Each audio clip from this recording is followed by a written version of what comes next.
Arianti dari SMP Negeri 2 Cimahi. Saya akan membacakan materi esai bertema COVID-19. Jangan asal belajar online. Dengan adanya pandemi COVID-19 di Indonesia, ada gagasan baru yang muncul di tengah-tengah masyarakat, yaitu pandemi mengubah tradisi kita. Dari mulai cuci tangan setiap hari, penggunaan masker, dan menjaga jarak.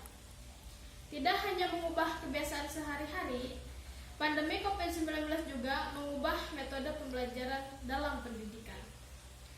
Kementerian Pendidikan dalam surat edaran Mendikbud nomor 4 tahun 2020 tentang pelaksanaan pendidikan dalam masa darurat COVID-19 menghendaki agar seluruh peserta didik tetap mendapatkan pendidikan yang optimal, tetapi tetap menerapkan protokol kesehatan semaksimal mungkin guna memutus penyebaran COVID-19.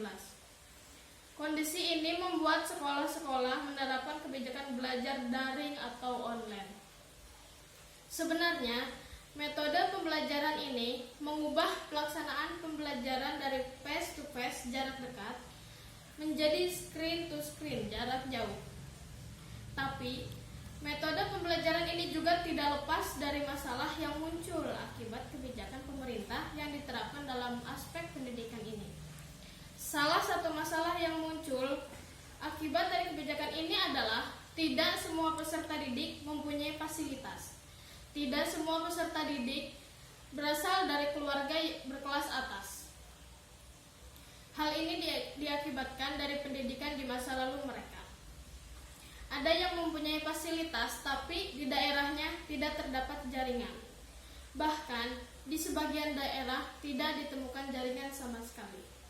Oleh karena itu, para siswa yang tidak mempunyai fasilitas atau yang mempunyai fasilitas tetapi di daerahnya tidak terdapat jaringan, mereka tidak dapat mengikuti pembelajaran daring ini. Tidak hanya fasilitas, para peserta didik pun berpengaruh terhadap jalannya metode pembelajaran ini. Tidak semua peserta didik mengikuti pembelajaran daring. Bahkan, sebagian siswa menerapkan prinsip semau gue. Mereka merasa bodoh dengan aktivitas belajar. Perubahan sistem pembelajaran yang mendadak mengakibatkan banyak pihak belum siap untuk melakukan metode pembelajaran baru di masa pandemi COVID-19 ini. Metode pembelajaran ini bukan solusi jika banyak siswa mengeluh dikarenakan metode pembelajaran dirasa tidak efektif dan membosankan.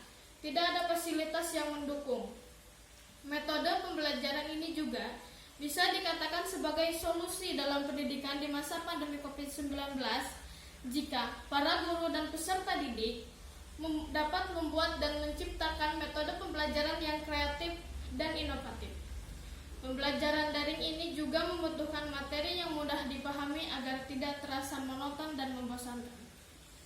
Hasil belajar siswa dalam pembelajaran jarak jauh ini dapat dilihat dari ulangan harian, tugas, portofolio, dan lain sebagainya.